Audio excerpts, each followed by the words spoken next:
He stood up in front of 200 guests, took my ring off my finger, and said he was in love with someone else. Everyone froze. Cameras kept rolling. My mother-in-law smiled, but nobody was ready for the 3 words I said back. If you've ever been betrayed by someone you trusted with your whole life, stay with me till the end because what happened next changed everything. Before I tell you what I said, let me take you back. Because you need to understand what 6 years of my life looked like before that night, so you understand exactly what he destroyed and exactly what I built back. I met him when I was 26 years old. I was working 2 jobs, trying to finish my degree, trying to make something out of a life that hadn't given me much of a head start. And he came in like sunshine. He was charming. He opened doors. He called me beautiful when I hadn't slept in 2 days. He told me I was the kind of woman men marry, not the kind they play with. And I believed him because I wanted to believe him. I think a part of every woman wants to believe that kind of thing when it's said to her by the right voice at the right time. We got married 2 years later. It was a small wedding, nothing fancy, but it was ours. I remember standing there thinking, finally, somebody chose me. Finally, I don't have to prove myself every single day. I didn't know yet that proving myself was only just beginning. Over the years, I gave up pieces of myself without even noticing.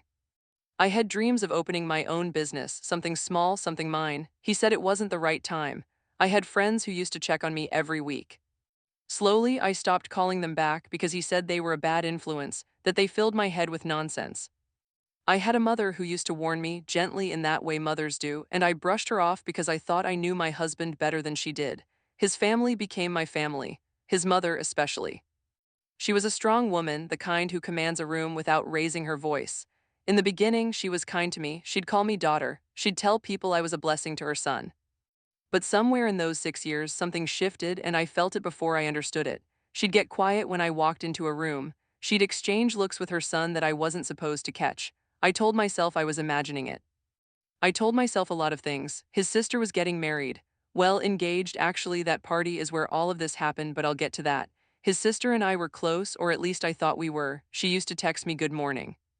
She used to tell me I was the best thing that ever happened to her brother, and I believed her too. About 3 months before that party, something changed in my husband. It was small things at first. He started taking his phone into the bathroom. He started sleeping with his back to me instead of his arm around me. He'd get calls late at night and step outside to take them, even in the rain. I asked him about it once, gently, the way you're supposed to ask your husband a question without sounding like you're accusing him of something. He looked at me like I had lost my mind. He said, "Why are you always so insecure? Why can't you just trust me?"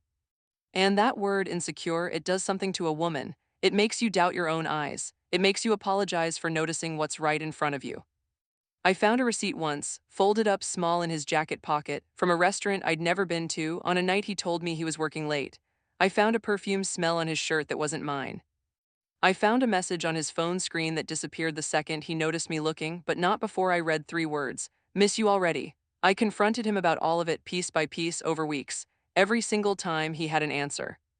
Every single time, somehow, I ended up being the one who was wrong. I ended up being the one who apologized. That's the thing nobody tells you about a man who's cheating. He doesn't just lie to you, he trains you to stop believing yourself. His mother didn't help either. When I mentioned to her carefully that something felt off with her son, she told me a good wife doesn't go looking for problems. She told me marriage takes patience, takes sacrifice, takes a woman who's willing to look the other way sometimes for the sake of peace. I sat with that advice like it was gospel because I respected her, because I wanted to be the kind of wife people admired. But here's what nobody knew. While I was smiling through dinners and pretending everything was fine, I wasn't sitting still. I started paying attention in a different way, not confronting anymore, just watching. I started noticing patterns, which nights he disappeared, which excuses repeated themselves, which contact in his phone he'd renamed to something so plain it was almost suspicious in how plain it was. I didn't say anything to anybody.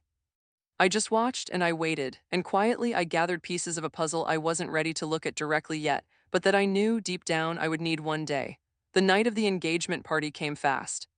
His sister had planned it for months. A beautiful venue, string lights, a live band, more flowers than I'd ever seen in one room.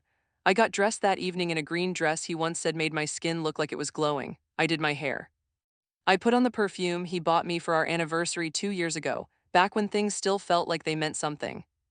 I told myself that showing up united, showing up strong, showing up like a wife who stands beside her husband no matter what, that would be enough to save what was breaking. I didn't know yet that some things aren't meant to be saved. Some things are meant to be seen clearly and then walked away from. The party was beautiful. His sister looked radiant, laughing, showing off her ring to everyone who'd listen.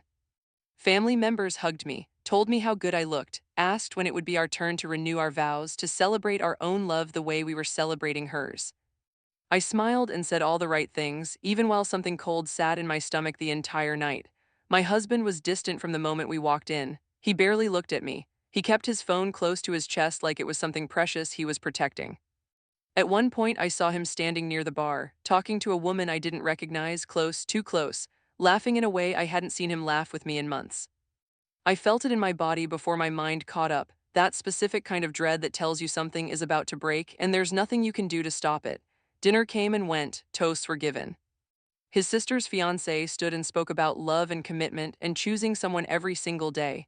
Everyone clapped, everyone smiled, and then my husband stood up. At first, I thought he was going to add to the toast, say something sweet about his sister, maybe even something about us, about our own marriage, about the years we'd built. He took the microphone from the DJ stand, and the room quieted the way rooms do when they expect something touching. He looked at me, and for 1 second, I actually believed he was about to say something kind. Instead, he said my name, and then he said he had something important to share. He said he'd been carrying something heavy for a long time and he couldn't keep pretending anymore. He said he was in love with someone else. He said her name.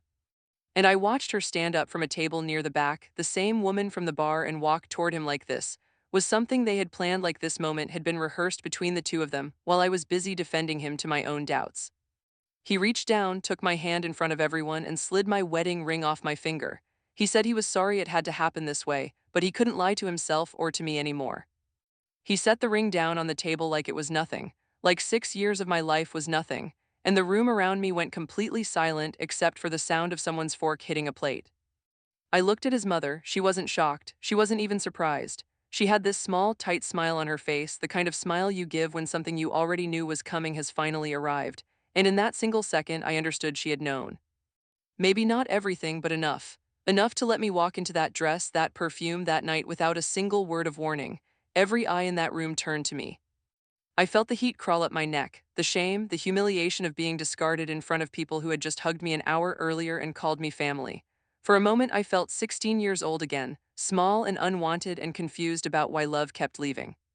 But then something else rose up underneath that shame, something steadier, something that had been building quietly for months while everyone thought I was just a woman looking the other way. I stood up, I didn't rush. I walked toward him slowly, and I could feel the entire room holding its breath, waiting to see if I would cry, if I would scream, if I would beg him to reconsider in front of everyone the way broken women are expected to do in moments like this. I reached out my hand, and he actually looked relieved for a second, like he thought I was going to accept the microphone gracefully and say something forgiving.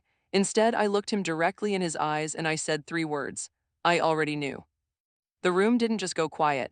It went still, the kind of stillness where you can hear glasses being set down, where you can hear someone's breath catch in their throat. His face changed instantly. Confusion first, then something closer to fear. Because those 3 words meant something he wasn't prepared for. They meant I hadn't just found out. They meant I had known for weeks, maybe longer, and I had let this moment happen anyway, on purpose, in front of everyone he cared about impressing. I didn't stop there. I reached into my bag and took out my phone. My hands were steady, steadier than I expected them to be after everything. I opened the pictures I had saved, the ones I'd found weeks earlier when I stopped looking away and started actually looking.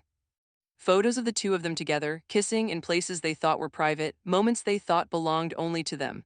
I turned the phone toward the crowd, toward his mother, toward his sister, toward every guest holding a glass of champagne they'd forgotten to drink.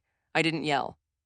I didn't cry, I just let the pictures speak for themselves while I stood there in my green dress, my empty ring finger, my head held high. His mother's face went pale. His sister covered her mouth with her hand. The woman standing next to him took a step back like she wanted to disappear into the floor. And he, the man who had just humiliated me in front of everyone he loved, stood there with his mouth open and nothing coming out, because for the first time in 6 years, I wasn't the one scrambling for an explanation. He was. I put my phone back in my bag.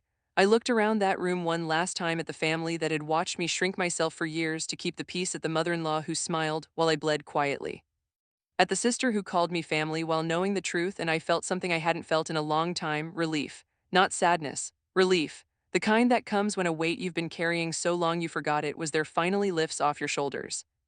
I walked out of that venue without looking back, past the string lights, past the flowers, past 200 people who would talk about that night for years. Nobody stopped me, nobody chased after me, and honestly, I didn't want them to. The weeks after that were hard, harder than the night itself in some ways because humiliation lingers even after the moment passes.